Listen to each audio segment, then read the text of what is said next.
यीशुआ का ग्रंथ अध्याय 11। जब हासोर के राजा याबीन ने यह सुना, तब उसने मादोन के राजा योबाब, शिमरोन के राजा, अक्षाफ के राजा और उत्तरी पहाड़ी प्रदेश में, किनेरोत के दक्षिण अराबा में, निचले प्रदेश में, पश्चिम देश के दौर के आसपास रहने वाले राजाओं, पूर्व और पश्चिम में रहने वाले कानानियों, अमोरियों, हितियों, परिजियों, पहाड़ी प्रदेश में रहने वाले यबूसियों और मिस्पा प्रदेश में हेर्मोन की तलहटी में रहने वाले हिवियों को बुला भेजा। वे अपनी सारी सेनाएं लेकर चल पड़े। समुद्र तट के रेत कणों के समान एक बड़ी सेना एकत्रित हो गई और उनके साथ बड़ी संख्या में घोड़े और रथ भी। उन सब राजाओं ने अपनी सेनाएं सम्मिलित कर कुछ किया और इज़राइलियों के विरुद्ध लड़ने मेरोम के जलाशय के पास पड़ाव डाला।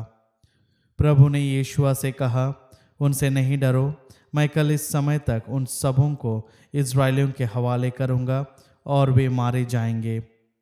तुम उनके घोड़ों की नस काट कर उन्हें पंगु बना दोगे और उनके रथ जला दोगे। यीशुआ अपनी सारी सेना के साथ मेरोम के जलाशय की ओर बढ़ा और अचानक उन पर आक्रमण कर बैठा। प्रभु ने उन्हें इज़राइलियों के हाथ दे दिया। उन्होंने उन्हें पराजित कर उनका पीछा महासिदोन, मिस्रफोत, मईम और पूर्व दिशा में मिस्पा की घाटी तक किया। उन्होंने उनको इस प्रकार हरा दिया कि कोई भी जीवित नहीं रहा।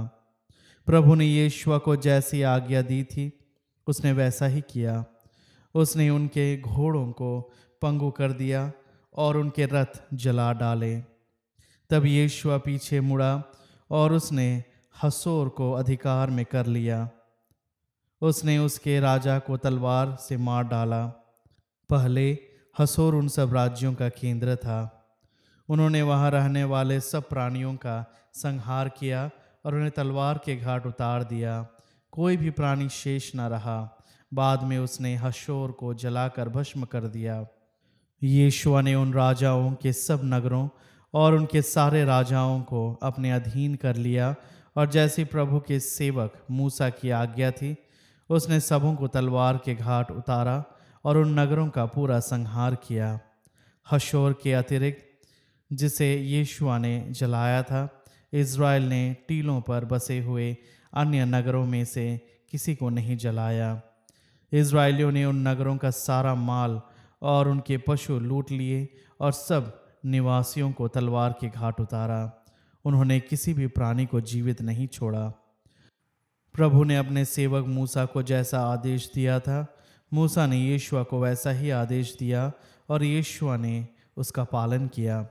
प्रभु ने मूसा को जो जो आदेश दिए थे, यीशुआ ने सबका पालन किया। इस प्रकार यीशुआ ने सारे देश को अधिकार में कर लिया।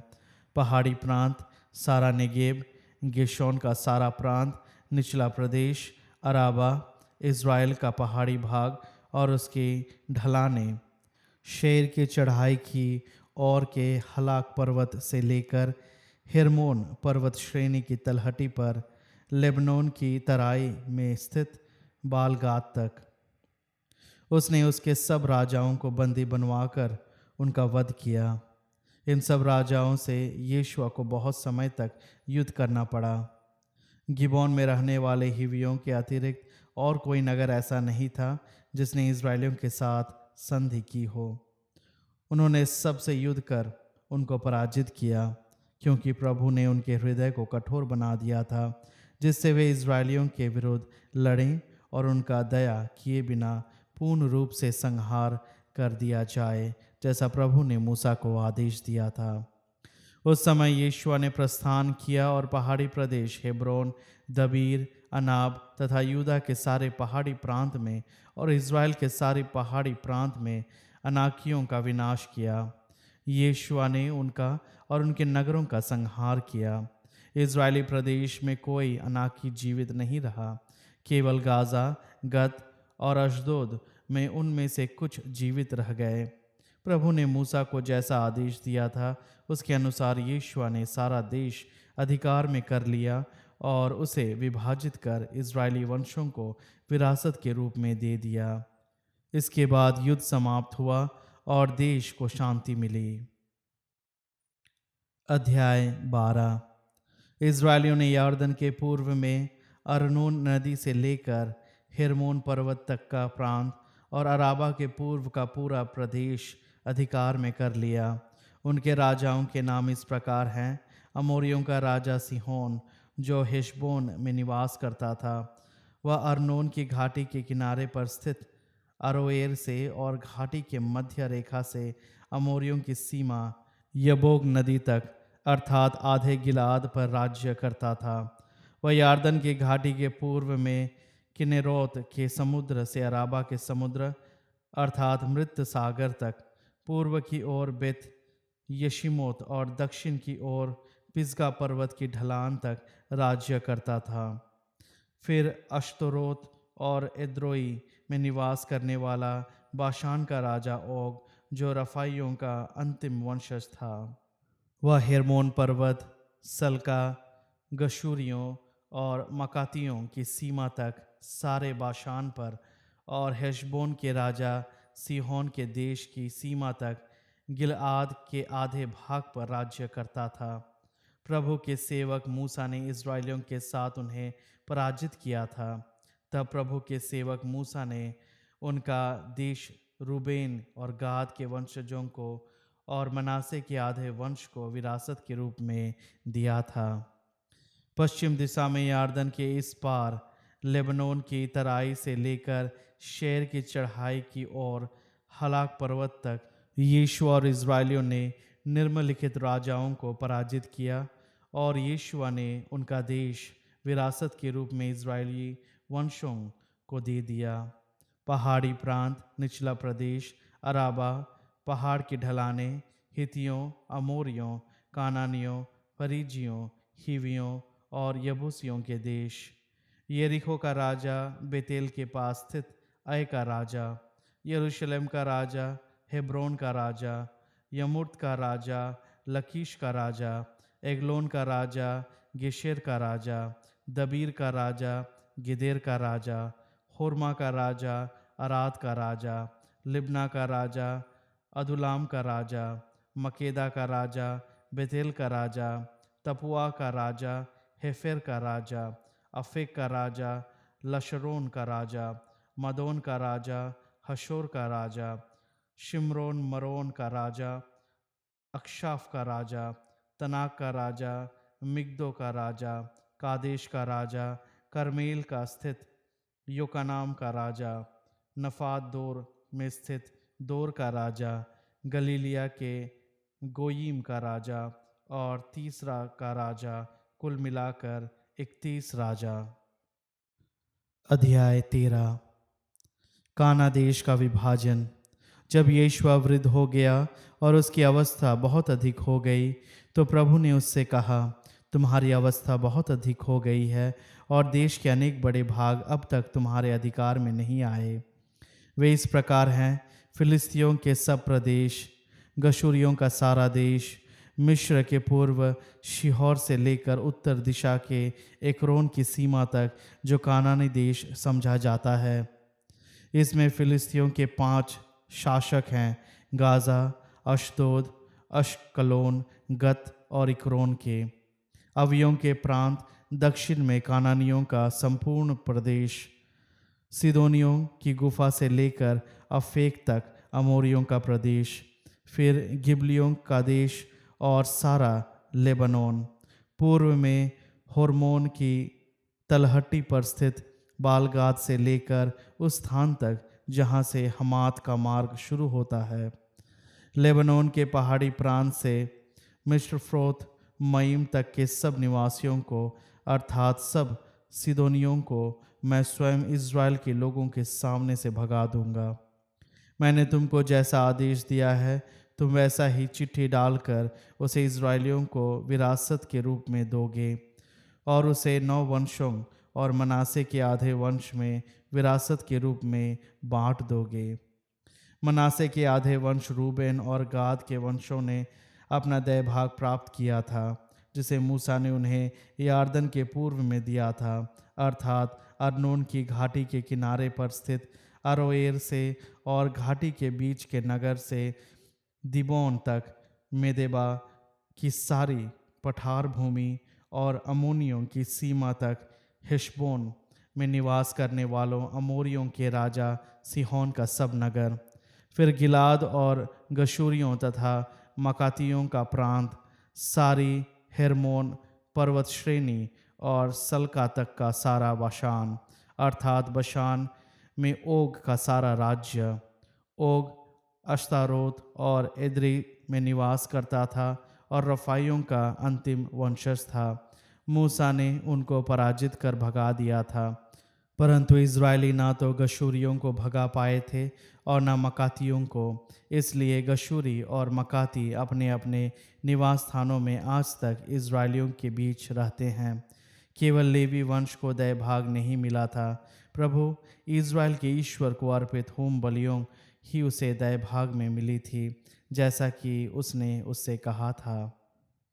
मूसा ने रूबेन वंश के विभिन्न कुलों को दय भाग के रूप में यह दिया था। अर्नोन की घाटी के किनारे स्थित अरोएर से आगे वह नगर जो घाटी के बीच में है, फिर मेदेबा के पास की सारी पठार भूमि, हेशबोन और पठार भूमि पर स्थित उसके सब नगर, दीबोन, बामोत, बाल, बेतबाल, मेओन, यहसा, केदेमोत और मेफात, क्रियाताइम, शिब्मा और घाटी के पहाड़ी पर सेरेत शहर, फिर बेत और पिस्गा की तराइयों और बेत यशीमोत, अर्थात पठार के सब नगर, हेशबोन में रहने वाले अमोरियों के राजा सिहोन का सारा राज्य, जिसे मूसा ने मिदियान के नेताओं के साथ पराजित किया था, अर्थात एवी, रेकेम, शूर, होर और रेबा को, जो सिहोन प्रदेश में रहने वाले क्षेत्रपति थे। इज़राइलियों ने युद्ध में मारे हुए लोगों के अतिरिक्त शकून विचरने वाले बोआर के पुत्र विलआम को भी तलवार के घाट उतार दिया था। रूबेन वंशियों की सीमा यार्दन थी। यह प्रदेश उसके नगरों और उनके गांवों के साथ रूबेन वंशी कुलों को विरासत के रूप में मिला था। मूसा ने गाद वंशियों के विभिन्न कुलों को यह प्रदेश दिया था: यज़ेर और गिलाद के सब नगर, रब्बा के सामने स्थित अरोएर तक अमोनियों का आधा देश, हेशबोन के रमात, मिस्पे और बटोनीम तक, और महनईम से दबीर के प्रांत तक, तराई में बेत हराम, बेत निम्रा, शुकोत और शफोन, अर्थात हेशबोन के राजा सिहोन का शेष राज्य, यार्दन और यार्दन के उस पार पूर्व में किनेरेत समुद्र तक का देश। यही उनके नगरों और गांवों के साथ गादवंशी कुलों को विरासत के रूप में मिला था। मूसा ने मनासे के आधे वंश के विभिन्न कुलों को यह प्रदेश दिया था: महनईम से लेकर सारा बशान, बशान के राजा ओग का सारा राज्य, और बशान में यईर के सब नगर, कुल मिलाकर 60 नगर। फिर बाशान में ओग की राजधानियों अश्तरोत और एद्री के साथ गिलाद का आधा भाग। या मनासे के पुत्र मकीर के वंशजों अर्थात आधे मकारियों के विभिन्न कुलों को मिला था। ये वे भाग हैं जिन्हें मूसा ने यार्दन के उस पार यरीहो के पूर्व मुआब के मैदानों में दय भाग के रूप में विभाजित किया था। लेकिन मूसा ने लेवी वंशों को दय भाग के रूप में कुछ नहीं दिया था। प्रभु इज़राइल का ईश्वर उसका दय भाग है, जैसा उसने उनसे कहा था।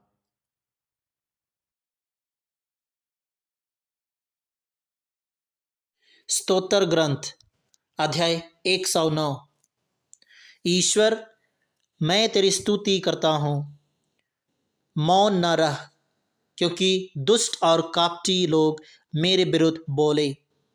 उन्होंने मुझ पर झूठा अभियोग लगाया। उन्होंने शत्रुतापूर्ण शब्द कहते हुए मुझे घेरा और मुझ पर आक्रमण किया। उन्होंने मेरी मित्रता के बदले मुझ पर अभियोग लगाया, किंतु मैं प्रार्थना करता रहा। उन्होंने मुझसे भलाई का बदला बुराई से और मित्रता का बदला बैर से चुकाया। प्रभु, उसका विरोध करने एक दुर्जन को नियुक्त कर, एक अभियोगकर्ता उसके दाहिने खड़ा हो। वह न्यायालय में दोषी ठहरे और उसकी प्रार्थना पाप मानी जाए। उसके दीन घटाए जाए, कोई दूसरा उसका पद ग्रहण करे। उसकी संतति अनाथ और उसकी पत्नी विधवा हो। उसकी संतति भीख मांगते हुए भटकती रहे और अपने टूटे फूटे घर से निकाली जाए। सुदखोर उनका सर्वस्व छीने, पराये लोग उसके परिश्रम का फल लूटें। कोई उसके प्रति सहानुभूति प्रकट ना करे, कोई उसके अनाथ बच्चों पर तरस ना खाए। उसके वंशजों का विनाश हो, उनका नाम एक ही पीढ़ी में मिट जाए। प्रभु को उसके पूर्वजों के अधर्म का स्मरण दिलाया जाए, उसकी माता का पाप ना मिटाया जाए। प्रभु के सामने उनके पाप निरंतर बने रहे। प्रभु पृथ्वी पर से उन लोगों की स्मृति मिटा दे, क्योंकि उसने कभी किसी की भलाई नहीं की। उसने दरिद्र और निसहाय पर अत्याचार किया, जिसका हृदय टूट गया था। वह मृत्यु तक पीछा करता रहा। अभिशाप देना उसे प्रिय था, वह उसी पर आ पड़े। वह आशीर्वाद देना नहीं चाहता था, वह उससे दूर रहे। उसने अभिशाप को चादर की तरह ओढ़ा। वह पानी की तरह उसके शरीर में, तेल की तरह उसकी हड्डियों में समा गया। वह अभिशाप वस्त्र की तरह हो जिसे वह पहनता है, कटिबंध की तरह जिसे वह सदा बांधता है। मुझ पर अभियोग लगाने वालों और मेरी बुराई करने वालों को प्रभु से यही पुरस्कार मिले। प्रभु ईश्वर, अपने नाम के कारण मेरी सहायता कर। तू दयालु और प्रेममय है, मेरा उद्धार कर। मैं दरिद्र और दीनहीन हूँ, मेरा हृदय मेरे अंतरतम में रौंद दिया गया है। मैं सांझ की छाया की तरह विलीन हो रहा हूँ, मैं टिड्डी की तरह झाड़ दिया जाता हूँ। उपवास के कारण मेरे घुटने कांपते हैं, मेरा शरीर सूख कर कांटा हो गया है। मैं लोगों के लिए घृणा का पात्र हूँ, वे मुझे देखकर सिर हिलाते हैं। प्रभु मेरे ईश्वर, मेरी सहायता कर, अपनी दयालुता के अनुरूप मेरा उद्धार कर। प्रभु, सब लोग जान जाएं कि इसमें तेरा हाथ है, कि तूने यह मेरे लिए किया है। वे भले ही अभिशाप दें, तू आशीर्वाद देता है। मुझ पर आक्रमण करने वाले निराशा हों, तेरा सेवक आनंद मनाएं। मुझ पर अभियोग लगाने वाले कलंकित हों, लज्जा उन्हें चादर की तरह ढाक ले। मैं ऊंचे स्वर से प्रभु को धन्य कहूँगा, मैं जनसमूह में उसकी स्तुति करूँगा, क्योंकि वह दरिद्र के दाहिने विद्यमान है, जिससे वह न्यायकर्ताओं से उसके जीवन की रक्षा करे।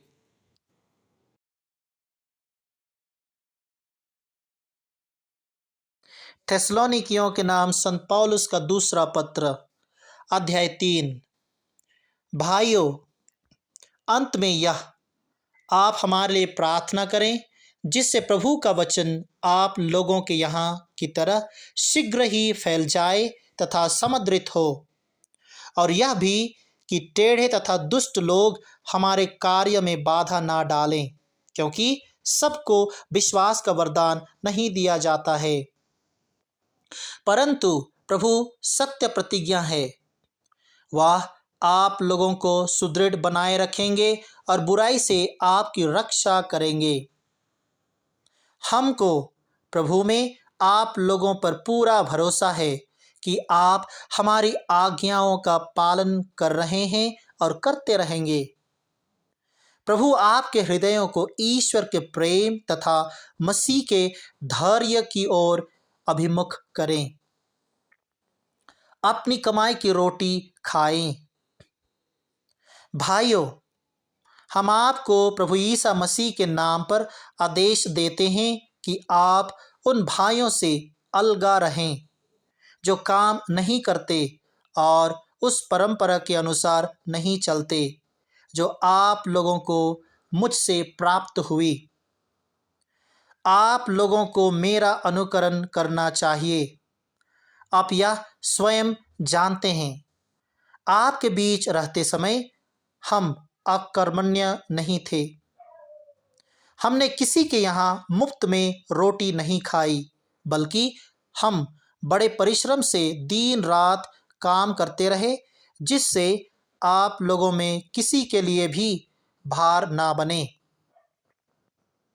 हमें इसका अधिकार नहीं था, ऐसी बात नहीं, बल्कि हम आपके सामने एक आदर्श रखना चाहते थे जिसका आप अनुकरण कर सकें। आपके बीच रहते समय हमने आपको यह नियम दिया, जो काम करना नहीं चाहता उसे भोजन नहीं दिया जाए।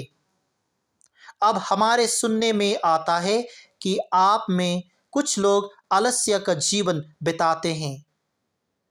वे स्वयं काम नहीं करते और दूसरों के काम में बाधा डालते हैं।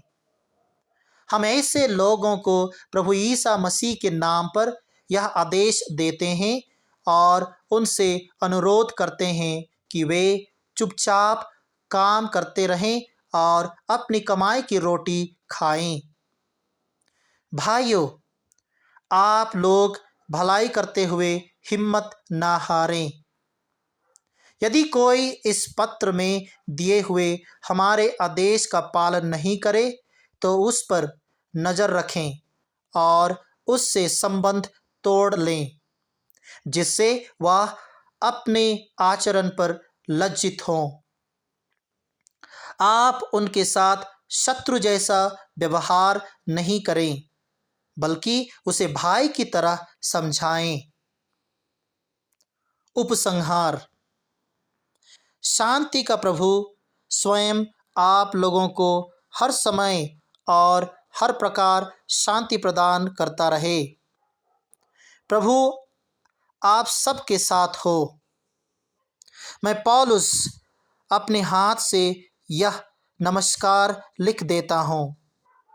यह मेरे सब पात्रों की पहचान है। यह मेरी लिखावट है। हमारे प्रभु यीशु मसीह की कृपा आप सब पर बनी रहे।